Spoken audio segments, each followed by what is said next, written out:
इस कहानी की शुरुआत होती है चार दोस्तों को दिखवाने से, जिनमें एक का नाम कैनिप था और ये सभी काफी ऊंची पहाड़ी से कूद जाते हैं क्योंकि ये चारों दरअसल ताकतवर विचेस खानदान के अलग अलग बच्चे थे। यानी उन विचेस चुड़ैलों की फैमिली की ये ब्लड लाइन थे, यानी उनकी मिशन में से थे। इसीलिए इन चारों के पास भी विचेस जैसी ताकतें भी। पहाड़ के नीचे इनके स्कूल के कुछ बच्चे पार्टी कर रहे थे और ये चारों भी यहाँ आ जाते हैं। अब इनकी एक फीमेल दोस्त सबको एक लड़की सैरा से मिलवाती है, जिसे पहले ही नजर में कैनिप पसंद करने लगा था। अब एक लड़का और उसकी दोस्त यहाँ आकर किसी बात को देखकर इनसे बहस करने लगते हैं और वो सैरा को काफी बुरा भला कहते हैं। ये देखकर कैनिप का एक दोस्त अपनी रिच पावर का इस्तेमाल करता है, जिससे एक दूसरा लड़का उसी लड़के पर उल्टी कर देता है जो इनसे बहस कर रहा था। और ये देखकर सैरा और कैनिप दोनों हंसने लगते हैं। इतनी ही देर में एक और लड़का इन सबसे आकर मिलता है, जिसका नाम चेस था और उसने हाल ही में स्कूल में एडमिशन लिया था। पर तभी इन लोगों को पता चला कि यहाँ पुलिस आ रही है, इसलिए सभी डर के भाग जाते हैं। कैनिप और उसकी चारों दोस्त अलग गाड़ी में थे, जबकि सैरा और उसकी दोस्त अलग गाड़ी में। पर यहाँ सैरा की गाड़ी खराब हो गई,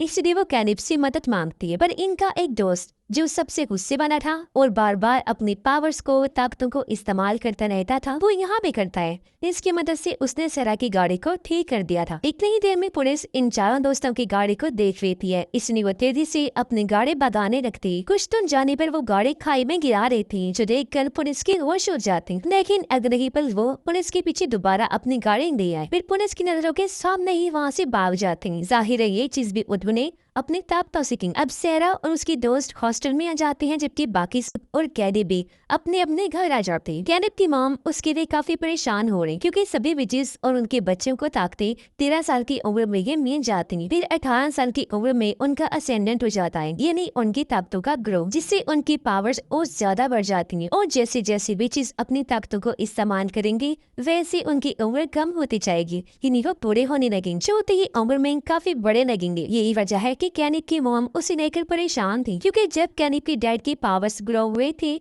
तो उन्होंने अपनी ताकतों का बहुत ज्यादा इस्तेमाल करना शुरू कर दिया, जिससे वो बहुत जल्द बूढ़े हो गए। इसीलिए उसकी मॉम कैनिप को कहती है कि तुम अपनी पावर्स को इस्तेमाल ना किया करो, क्योंकि मैं तुम्हें खोना नहीं चाहती, कम से कम सिर्फ जरूरत के वक्त ही कर सकती हूँ। उधर सैरा और उसकी दोस्त कैनिप और उसके दोस्तों के बारे में बात कर रही होती है। उसकी दोस्त सैरा को बताती है कि वो चारों आखिरी 5 विच फैमिलीज के ब्लड लाइन है। इस पर सैरा कहती है कि 5 लोग कहाँ हैं, क्योंकि 4 तो वो दोस्त हो गई। तब उसकी दोस्त बताती है कि 5वें ब्लड लाइन की मौत हो गई थी। जिन टाइम में जहाँ सब लोग पार्टी कर रहे थे, वहाँ पुलिस को एक बच्चे की लाश मिलती है। हॉस्टल में जब सैरा नहा रही थी तो उसे किसी की मौजूदगी का एहसास होता है। वो घबरा जाती है, क्योंकि उसे लग रहा था जैसे मुझे कोई देख रहा है। वो जब बाहर आई चेक करने तो वहाँ टूटा हुआ लैंप पड़ा था। वो जब ये चेक कर रही थी कि तभी उसके पीछे हम किसी इंसान की परछाई को देखते हैं, जो इस टाइम धुएं की शक्ल में था, इसे सैरा नहीं देख पाती। पर इन सब से डरकर जब वो अपने कमरे में जा रही होती है तो तभी वहाँ कैनिप का दोस्त आ जाता है। सैरा उसे सारी बात बता देती है और ये दोनों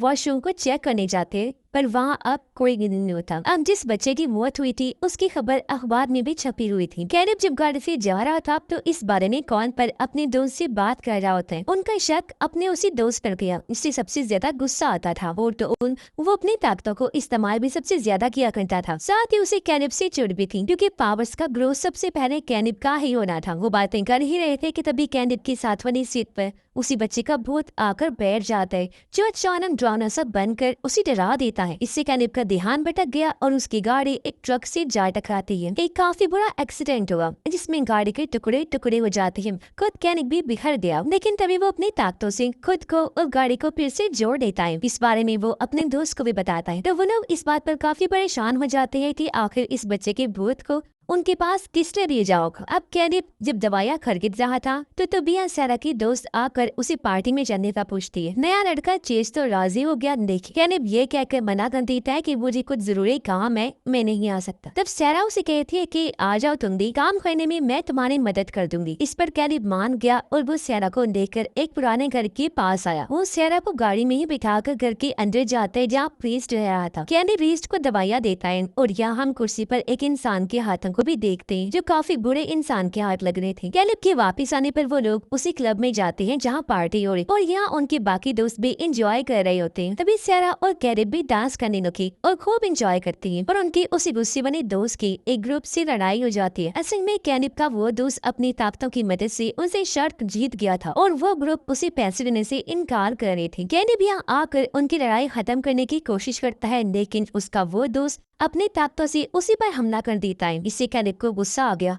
और क्योंकि सबसे ज्यादा पावर्स उसी के पास थी, इसलिए वो अपनी ताकतों से अपने दोस्त पर हमला कर देता है और कहता है कि हमें अपनी ताकतों का इस्तेमाल नहीं करना और आपस में तो बिल्कुल भी नहीं। पर अब यहाँ कैलिब को पक्का यकीन हो गया था कि उस लड़के को मैंने इस जिद्दी दोस्त नहीं मारा है। कैलिब जब सारा को घर छोड़ने जा रहा था तो रास्ते में दोनों काफी जज्बात में आकर बातें करने लगते और एक दूसरे को अपने अपने प्यार का इजहार भी कर देते हैं। रात को सारा को अजीब डरावना सपना आया। इसमें कुछ मक्खियाँ उसकी टांगों पर आकर निपट जाती हैं। फिर देखते ही देखते वहाँ इतनी ज्यादा मक्खियाँ आ गई कि सारा को चारों तरफ से घेर लेते हैं। इसे बहुत ज्यादा डर जाती है। उसने देखा कि ये मक्खियाँ मेरे दोस्त के अंदर से ही निकल रही, पर उनके गुस्से वाला दोस्त भी अपने दोस्त को कॉल करके कहता है, यार कैलिब को समझाना कि उस लड़के को मैंने नहीं मारा, बल्कि मैंने भी उसके भूत को देखा था। अगले दिन कैलिब जब स्कूल आया तो उसे प्रिंसिपल से काफी डांट पड़ती है, क्योंकि उनको भी पता चल चुका था कि इन लोगों का कल रात क्लब में झगड़ा हुआ था। अगले दिन सारा स्कूल की लाइब्रेरी में जाती है, जहाँ वो मक्खियों से मुताल्लिक जादू टोने के बारे में पढ़ने लगती है। किताब में वो वैसी तस्वीर देखती है जैसी उसने सपने में देखी थी, जिससे वो समझ जाती है कि जरूर मेरे साथ कोई गड़बड़ चल रही है। स्कूल में एक लड़का चेज से आकर बदतमीजी करने लगा। उसने चेज को पकड़ लिया था, लेकिन चेज बड़ी आसानी से कुछ उड़ा कर उसे पकड़ लेता है, फिर उसे नीचे करके वहाँ से भगा देता है। ये चीज कैलिब ने भी देख ली थी, जिससे वो काफी हैरान होता है। इसी रात कैलिब जब सोने की कोशिश कर रहा था तो उस बच्चे का भूत फिर से आकर उसे डरा देता है। फिर अगले दिन उसकी मुलाकात फिर से चेज से हुई। ये स्कूल के स्विमिंग पूल में आ गया तैरने का मुकाबला करते हैं। कैलिब जीतने वाला था, लेकिन एन वक्त पर चेज कुछ ऐसा करता है जिससे उसकी आंखों का रंग भी बदल गया। ऐसा होते कैलिब पुल के नीचे किसी चीज से टकरा गया, जिससे वो बेहोश हो जाता है और इस तरह वो हार गया, जबकि चेज जीत जाता है। कैलिब को जब होश आई तो वो अपने दोस्तों को समझाने की कोशिश करता है कि चेज ने मुझे जादू से हराया है, क्योंकि मैंने उसकी आंखों का रंग बदलते हुए देखा था। और उसके दोस्त कैलिब की बातों का यकीन नहीं करते, क्योंकि उनका मानना था कि चेज के पास कोई पावर्स नहीं और वो कैलिब को हार मानने का कहते हैं। अगले दिन क्लास खत्म होने के बाद प्रिंसिपल भी चेज को अपने ऑफिस बुलाते हैं और उसी बच्चे की मौत के बारे में पूछते हैं। प्रिंसिपल का शक चेज पर था, क्योंकि उस बच्चे की गाड़ी के पीछे से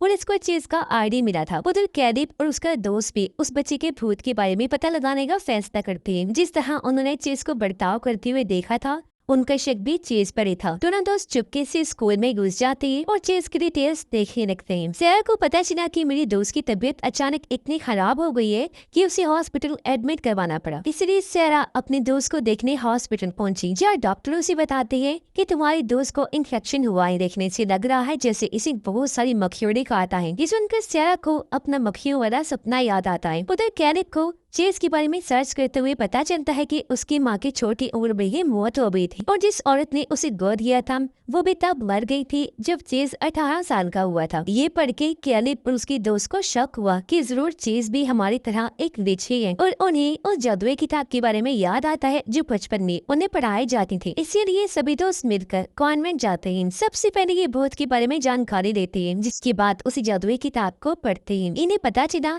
कि हवा सच में चेज भी एक विच ही है और वो उसी 5वीं विच खानदान का ब्लड लाइन है जिसे वो लोग मरा हुआ समझ रहे थे। ये जानकर अब कैलिब अपने उसी गुस्से वाले दोस्त से पूछता है, अच्छा अब ये बात सच बताओ कि उस बच्चे को तुमने ही मारा था। इस पर कैलिब के दोस्त कहता है, यार मैं कसम खाता हूँ कि मैंने उसे नहीं मारा, उल्टा उसका भूत तो मुझे भी नजर आया था, मुझे आकर उसने परेशान किया था। ये सुनकर अब उन दोस्तों को यकीन हो गया था कि इसका मतलब है इस सब के पीछे उस चेज का हाथ है और अब तक इनके साथ जो कुछ भी उल्टा सीधा होता आ रहा था वो सच्चे इसका एहतियात रहा था। सारा अपने दोस्त की ऐसी हालत के बारे में कैलिब और उसके दोस्तों को बताती है। अब सारा की वो दोस्त कैलिब की एक दोस्त की बेस्ट फ्रेंड थी और अपने दोस्त की ऐसी हालत के बारे में सुनकर उससे रहा नहीं गया और वो फौरन अपनी बाइक लेकर निकल जाता है। पर रास्ते में ही कैलिब की दोस्त का सामना हो जाता है चिंग से, जो अपनी ताकतों से उसकी बाइक को तोड़कर चकनाचूर कर देता है। पता चलता है कि चेज सबसे ज्यादा पावरफुल है, क्योंकि वो शुरू से ही अपनी ताकतों को कंट्रोल करता आया है। यहाँ कैलिब का दोस्त उससे कहता है कि मेरे दोस्त को कोई नुकसान नहीं पहुँचाना। इस पर चेज कहता है कि हाँ शायद ना पहुँचाऊं, क्योंकि तुम्हारी दोस्त और सेरा तो बस एक जरिया था तुम तीनों तक पहुँचने बचने का। अब चेज